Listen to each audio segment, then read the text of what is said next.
Welcome to Obama's Blunders, where we look at the many failures of the current administration, whether they be big or small.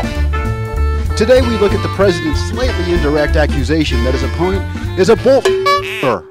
Here's an excerpt from a Rolling Stone magazine article. As we left the Oval Office, executive editor Eric Bates told Obama that he'd asked his 6-year-old if there was anything she wanted to say to the president. She said, "Tell him you can do it." Obama grinned. "You know, kids have good instincts," Obama offered. They look at the other guy and say, "Well, that's just a bull." I could tell.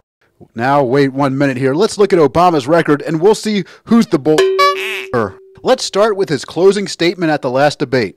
Yes, I want to reduce our deficit by cutting spending that we don't need, but also by asking the wealthy to do a little bit more. Do we really think that a guy who's had a history of lying about the debt and deficit is going to somehow cut spending? Then there was the time he tried to convince us that our economy was going to bounce back into shape in 2011. Now, we are poised for progress. 2 years after the worst recession most of us have ever known, the stock market has come roaring back.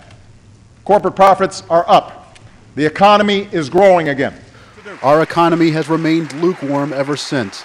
Then there was the triple entendre lie a few years ago. Having inherited a $1 trillion deficit that will take a long time for us to close, we need to focus on what we need to move the economy forward, not on what's nice to have. And that is why, as we develop a full budget that will come out this spring, we're going to go through our books page by page, line by line, to eliminate waste and inefficiency. This is a process that will take some time, but in the last 30 days alone, we have already identified $2 trillion in deficit reductions. He didn't inherit a $1 trillion deficit. It was actually a $1 billion deficit. And not only did he not make cuts, but he introduced the first ever $1 trillion deficit. Sheesh, no wonder he recently thought he was campaigning in China. I want fuel-efficient cars and long-lasting batteries and wind turbines manufactured here in China. Maybe it's true what they say, China's really taking over. Stay tuned for more guaranteed blunders next time.